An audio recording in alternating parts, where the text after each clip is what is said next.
人嘅耳力係幾多歲開始左右會退化咧？其實退化係一個過程嚟嘅，所以你由1歲開始咧就開始退化，開始個過程咧就好慢，直至到咧大概係60歲開始。咁我哋講緊呢，原來75歲嘅人咧，有50%嘅人咧都係有某程度上嘅聽損，我哋叫做。咁所以咧呢一個係一個好慢但係好常見嘅過程。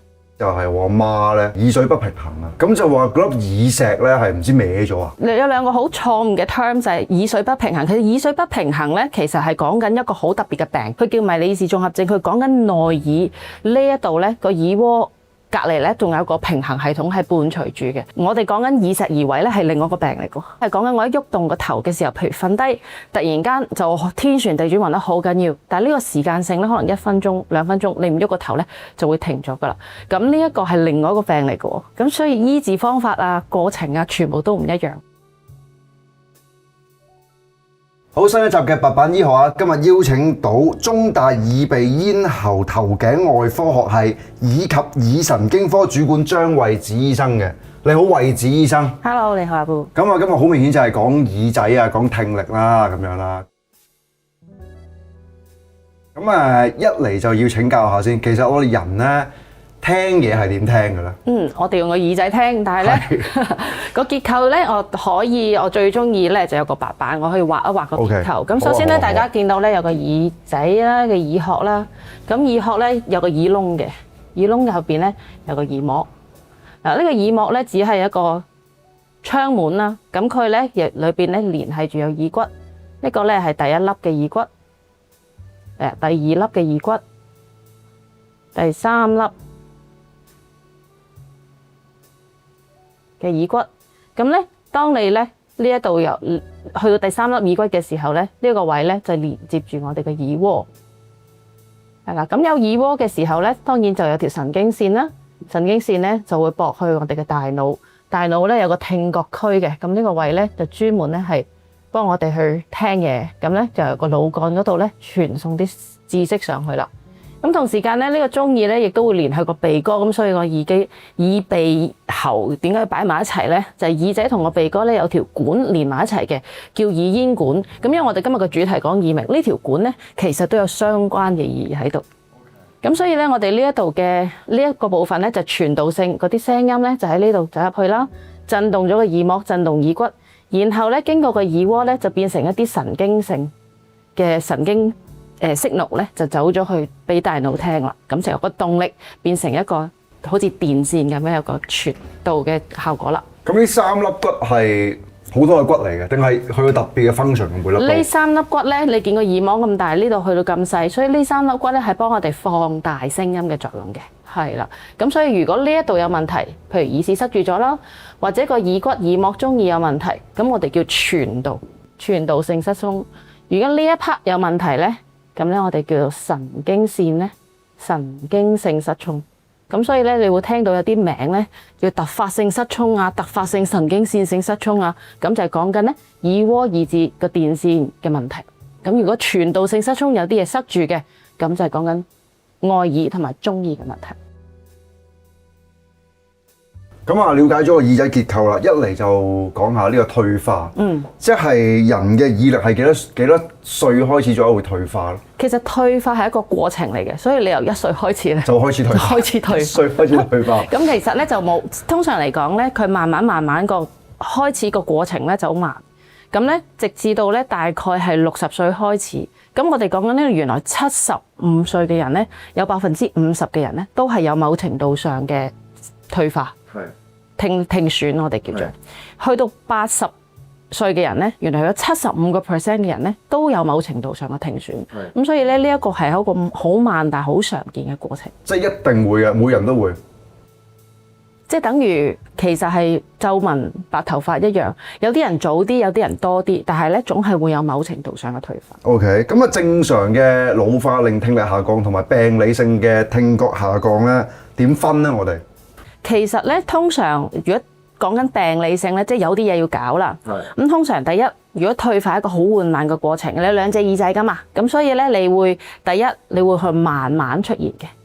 第二咧，你係會2隻耳仔同時間經歷嘅。即係平均嘅。如果你突然間聽唔到嘢，呢個可能病理性啦。如果你得一隻耳仔聽唔到嘢，另外一隻耳仔冇事嘅，咁通常咧呢啲都係突然有問題啦。又或者咧好早已經出現問題，小朋友一出世冇理由就退化啦，咁所以好年輕出現嘅問題啦。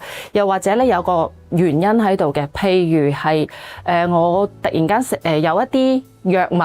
或者係譬如化療藥啊，有某一程度嘅抗生素啊，咁用咗嗰啲藥物之後咧，佢突然間咧個聽嘢咧就差得好快喎。經過一件事情，突然間加速咗呢個，通常都係有個病理性。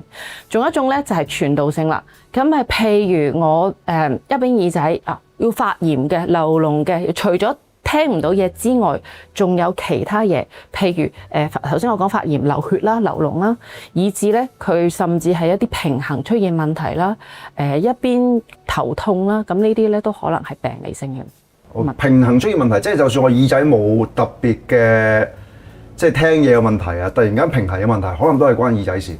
係有咁嘅可能性，講緊係天旋地轉啦，或者係一啲識得喐，明明係冇喺一個喐動嘅空間裏邊，你點解好似喐緊嘅啲嘢咁樣樣？咁呢一啲咧有機會嘅，都係突發性啦。咁當然個平衡系統都可以退化嘅。咁老人家可能都係成個平衡都係差少少。咁但係咧，如果你突然間天旋地轉咁樣暈咧，其實係唔應該嘅。咁可能咧都會有相關嘅問題。嗱，你講緊呢個咧，我醒起就係我媽咧。就耳水不平衡啊，有段時間，咁就話嗰粒耳石咧係唔知歪咗啊。首先問下耳石喺邊度，同埋係咪會歪咗噶？嗱，有兩個好錯誤嘅 term 就係耳水不平衡。其實耳水不平衡咧，其實係講緊一個好特別嘅病，佢叫迷你耳氏綜合症。佢講緊內耳呢一度咧個耳窩。隔離咧，仲有個平衡系統係伴隨住嘅，呢一個係非常之罕見嘅一個病嚟嘅。講緊咧係突然間聽唔到嘢啦，突然間頭暈啦，但係呢個暈咧係個時間性咧係20，即係20分鐘到12個鐘頭冇噶啦。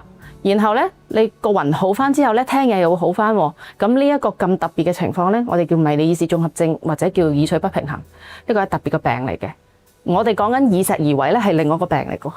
OK，咁所以咧耳石似唔似㗎兩個病徵？唔似㗎，耳石移位咧係講緊我一喐動個頭嘅時候，譬如瞓低，突然間就天旋地轉暈得好緊要。但係呢個時間性咧，可能1分鐘、2分鐘，你唔喐個頭咧就會停咗㗎啦。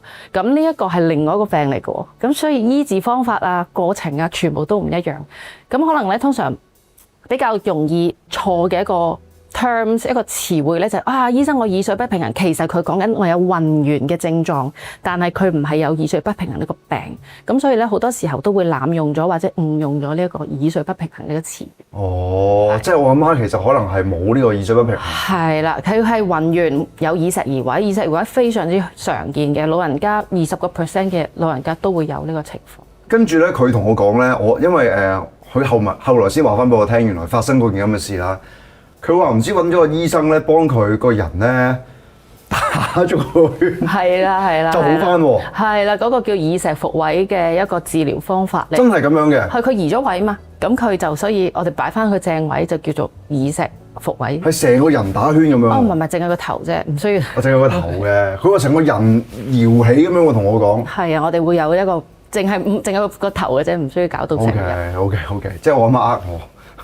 咁啊，成個人好似馬戲團咁樣咧，唔知係咪扮上去咁樣轉一個圈？即係佢係咁同我講啊。咁就可能有好似呢個字，我聽漏咗。診所冇咁大嘅地方。OK。耳鳴咧，其實係咩原理咧？嗱，耳鳴咧係一個好主觀嘅概念嚟嘅，即係話咧我聽到嘅聲，但係人哋聽唔到。反正唔存在，人哋唔覺得存在，唔係真係有個聲喺度而我聽到嘅聲。咁呢個咧仲可以分為咧，究竟係一個真實存在嘅聲，只不過係身體裏邊有其他嘢，同埋咧根本唔存在走出嚟。最常見嘅佢哋話微聲嘅耳鳴咁樣。係。但係其實有一啲聲音咧係會存在嘅。嗱，我諗下個耳仔真係聽到有啲聲。咁第一就係咧，如果個耳仔耳道前邊咧有個牙膠嘅。你見到耳仔前面咧，擘大口合埋口有個牙膠，咁有時啲人攞牙膠嗰啲退化咧，佢合埋口擘大口食嚼嘢嘅時候，聽到咔咔咔咔咁嘅聲。係。咁所以咧呢一個咧有啲人以為係冇聲，但係其實係耳鳴嘅一種嚟。咁如果你要問清楚究竟係點樣鳴法，嗱第二有一種咧，耳咽管啊，因為耳咽管咧通去個鼻哥嘅。有一啲病咧，譬如耳咽管嘅太過通暢，耳咽管太過通暢嘅時候咧，你一呼一吸咧，佢就聽到自己呼吸，個耳膜咧係會喐動嘅。咁所以咧呢一種情況咧，你就會聽到好似海浪拍岸嘅聲音，其實你嘅呼吸聲嚟。佢就太通暢，太過通暢啦，係啦。佢平時我哋聽嘢嘅時候咧，或者正常嘅情況，佢係閂埋嘅，除非你吞口水啦、打下霧啦，或者合埋口練住個鼻做反壓啦。你上飛機嘅時候覺得咦點解個耳仔壓住嘅？其實就係因為呢一個耳咽管咧，其實係閂埋。佢正常咧係會保護個中耳從個鼻哥嘅聲音啦、細菌啦，係保護個中耳。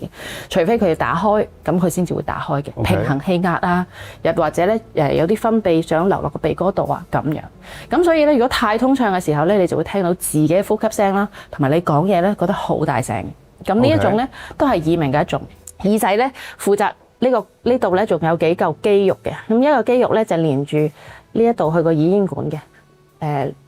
另外一個肌肉咧就係個最後嗰粒骨嘅。咁呢啲肌肉咧本身佢作用咧就係如果你突然間聽到好大聲，佢要保護隻耳仔。如果唔係咧，係太多聲音咧會令到個耳窩受損。咁所以咧佢掹緊個耳膜，令到佢咧唔喐，冇喐得咁緊要。咁如果唔係，你突然間大家會好。平時上舞台嘅時候，咦咁啊，有唔舒服啊嗰啲情況咧，呢啲肌肉咧就會拉緊去保護你隻耳仔。係。咁但係咧呢啲肌肉咧，所有肌肉都有機會抽筋。係。咁所以呢啲肌肉咧抽筋咧會聽到嗒嗒聲嘅，係有韻律性嘅嗒嗒聲嘅。咁亦都係通常係有啲緊張嘅情況之下咧會出現嘅。咁有機會咧係肌肉抽搐。咁而耳仔附近啦，你有個頸啦，或者係耳仔上邊咧係個腦嚟嘅，都係個腦嚟。咁咧，周圍咧都會有血管，係咪？咁有血附近有啲血管啦。咁如果有血管嘅時候咧，有任何嘅血管源性嘅問題都有機會出現嘅。咁你會聽到好似血流嘅聲音，例如啵啵啵啵或者咻咻咻咻嘅聲音。咁呢啲可能咧就會係一個血管流動得太快啦。譬如大肚嘅時候咧，你摸到滑珠嘅脈啦，滑珠嘅脈其實都血流得好多同埋好快。叫咩名啊？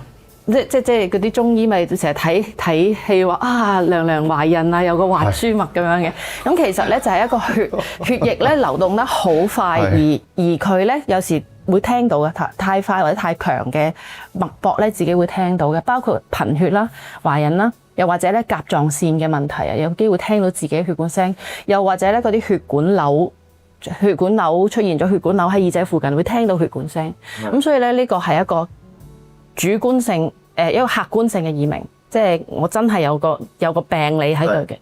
咁另外一種咧就叫主觀性嘅耳鳴，即係我其實都冇嘢嘅，就聽到咦咁樣嘅。係啊。咁呢個咧比較常見，咁亦都係通常咧伴隨於聽覺受損嘅。咁呢個點解釋咧？有一個原理，咁咧佢咧就講緊一個潛意識啦。平常我哋聽嘢啦，有個耳仔聽嘢啦，係咪？咁耳仔聽到嘢嘅時候咧，佢就會傳去個大腦嗰度。呢個係個大腦嘅聽覺區。咁但係咧，呢個咧有個大腦嘅潛意識，唔知大家有冇聽過有個潛意識啦？咁咧就喺個聽覺區，呢個係主要嘅聽覺區，就負責聽嘢嘅。咁當你咧有個聽覺之後咧，佢就會連隨住咧記憶，你有個記憶我喺邊度聽過呢首歌咧，佢會帶起你啲童年回憶，佢會連埋啲記憶啊、言語區啊咁樣一次過，即係聽覺嘅作用嚟嘅，溝通啊、情緒啊咁樣。咁但係呢一個咧就係潛意識，咁咧仲有一個地方咧就係心情區啦。即係喺腦入邊嘅唔同嘅區域。係啦，腦入邊嘅區域嚟嘅。OK。咁咧，佢如果聽嘢聽得好嘅時候，咪正常運作咯。但係如果聽嘢係聽唔到，有一個聲音係冇咗嘅，冇咗個聲音，空缺咗。咁咧，佢咧就會個大腦，咦，我聽唔到喎，點算啊？咁佢就會喺個潛意識度想揾一啲聲音出嚟啦。咁但係咧，揾咗出嚟嗰啲咧，我哋叫 tinnitus-related neural activities， 同耳鳴相關嘅腦電波信息。咁咧就變成咗咧 present 咗去聽覺區嗰度，咁咧就變成一個耳鳴啦。就 V 咁樣啦。係，佢可能係 V，可能係共，睇下佢空缺區喺邊度。咁最常見退化嘅時候咧，耳蝸咧其實呢個係高音區，高音區。呢一個咧係低音區。咁如果係你諗下，你啲聲音傳入去呢度，一定係行過呢度先至去到呢度啦。咁所以咧高音區咧，好似個地氈咁樣咧，啲耳仔嘅小纖毛咧係特別容易退化嘅，因為全部聲音都行過呢度。咁即係由門口鋪到去，特別多人踩過。係啦，咁所以咧高音就特別容易退化，所以咧個空音區咧通常都係高音，所以就比較多係 BB 聲。咁然後呢一樣嘢咧，仲會聽唔到嘢之後咧，佢會影響咗你嘅心情添嘅。心情區咧就會令到咧你個人好緊張啊，好 annoying，覺得呢啲好討厭啊。咁而呢個心情區咧，亦都會咧影響埋個潛意識，令到佢咧，哎呀咁點算啊？我哋揾多啲聲音啦，點知越嚟越揾得多。咁所以咧好多時候咧就同個精神緊張啊、精神壓力啊、心情唔好啊，都有相大嘅關係。咁所以變成咧，我哋要處理呢個咧，甚至有啲係聽嘢冇事嘅喎，咁咧淨係個心情唔好啊，潛意識都會有機會咧揾到啲耳鳴相關嘅嘢，話俾個大腦聽，以為佢係耳鳴。咁所以咧，我哋有時有啲 term 咧，我哋稱之為腦鳴。就係呢一個原因。OK。